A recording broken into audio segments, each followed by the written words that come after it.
समुद्र की गहरी नीली लहरें द्वारका के तटों से टकरा रही थीं। ये वही नगरी थी जिसे भगवान कृष्ण ने अपनी शक्ति से बसाया था। एक ऐसा स्वर्ग जो पृथ्वी पर कहीं और नहीं था। सोने चांदी से सजी इमारतें, हीरे जवाहरात से जगमगाते रास्ते और चारों ओर खुशी का माहौल। लेकिन इस खूबसूरती के पीछे एक गहरा सन्नाटा और बेचैनी छिपी हुई थी। महाभारत के महायुद्ध को जीते हुए 36 साल बीत चुके थे। कुरुक्षेत्र का युद्ध तो खत्म हो गया था, पर उसका दर्द अभी भी द्वारका के लोगों के दिलों में जिंदा था। सनातन धर्म के 18 पुराणों की अनमोल कहानियां। आइए हमारे साथ जुड़िए और जानिए धर्म का गहरा ज्ञान। पुराण पर्व में आपका स्वागत है। भगवान कृष्ण, जो अब एक बूढ़े ऋषि की तरह दिखते थे, अपने महल की बालकनी से डूबते हुए सूरज को देख रहे थे। उनके चेहरे पर एक ऐसी उदासी थी जिसे कोई समझ नहीं पा रहा था। उनके भाई बलराम ने पूछा, हे माधव, आप इतने शांत क्यों हैं? क्या आप किसी आने वाली विपत्ति को महसूस कर रहे हैं? कृष्ण ने सिर्फ मुस्कुराते हुए कहा, समय का चक्र पूरा हो रहा है भैया।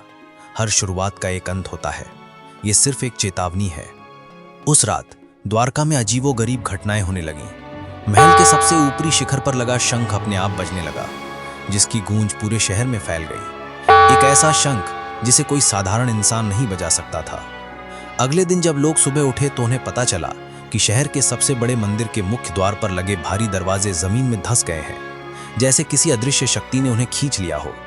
पुजारी ने घोषणा की, ये एक अपशकुन है, हमारे देवी देवता हमसे नाराज हैं। लेकिन सबसे डरावनी घटना तब हुई जब शहर के सभी जल स्रोतों का पानी, जिसमें यमुना नदी का पवित्र जल भी था, अचानक खारा हो गया। पीने के पानी की कमी होने लगी। लोग डर गए। राज परिवार की एक गुप्त बैठक हुई। बलराम ने कहा, यह सिर्फ प्रकृति का प्रकोप नहीं है, कोई अदृश्य शक्ति हमारे नगर को नष्ट करने पर तुली है। तब सात्विकी, जो कृष्ण के सबसे वफादार शिष्य थे, उन्होंने कहा, हे प्रभु, क्या ये गांधारी का शाप है? क्या उनका शाप सच हो रहा है? कृष्ण ने सिर हिलाया। गांधारी ने महाभारत के अंत में कृष्ण को शाप दिया था कि जैसे उनके कुल का नाश हुआ, उसी तरह कृष्ण का कुल भी आपसी लड़ाई में नष्ट हो जाएगा। एक शाम द्वारका में एक बड़ा उत्सव चल रहा था। यादवों का कुल बहुत बड़ा था और वे अपनी शक्ति पर घमंड करने लगे थे। उस दिन किसी बात पर बहस हुई और वो बहस धीरे धीरे लड़ाई में बदल गई। पहले तो सिर्फ शब्दों का वार हुआ, फिर तलवारें निकल आईं। एक बूढ़ा यादव, जिसके हाथ में एक लोहे का मूसल था, उसने गलती से अपने ही भाई पर वार कर दिया।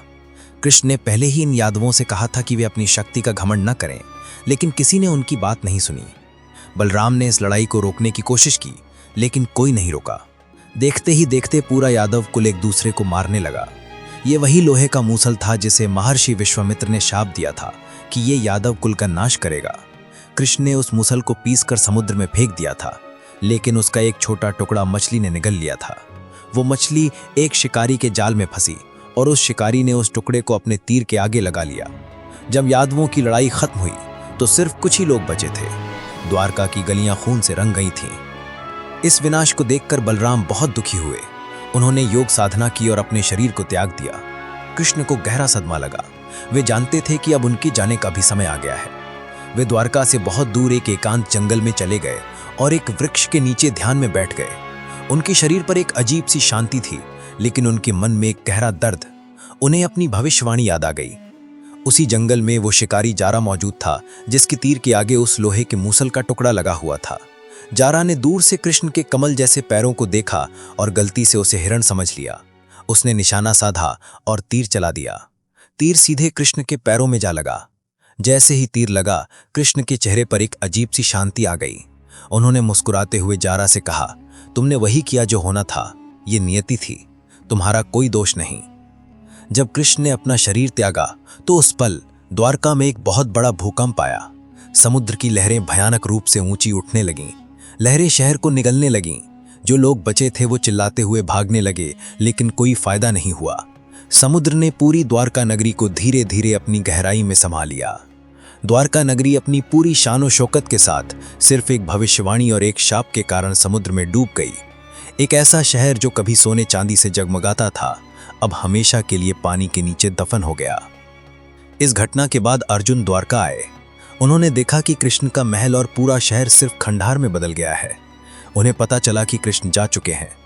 अर्जुन ने बचे हुए यादवों और कृष्ण के परिवार को इंद्रप्रस्थ लेकर जाने की कोशिश की, लेकिन रास्ते में उन पर लुटेरों ने हमला कर दिया।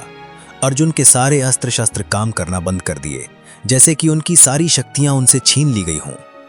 आज भी जब गोताखोर समुद्र के अंदर द्वारका के अवशेष खोजते हैं तो उन्हें वहां प्राचीन दीवारों, पत्थरों और मूर्तियों के टुकड़े मिलते हैं। ये अवशेष इस बात का सबूत देते हैं कि कभी यहाँ एक भव्य नगरी थी जो अपनी भव्यता के साथ साथ अपने विनाश के रहस्य को समेटे हुए है।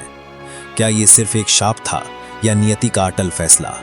ये कहानी हमें सिखाती है कि घमंड और अहंकार कभी नहीं टिकता। भले ही भगवान ने खुद इस नगर को बसाया था, लेकिन जब उस नगर के लोगों में घमंड आ गया तो उसका अंत भी निश्चित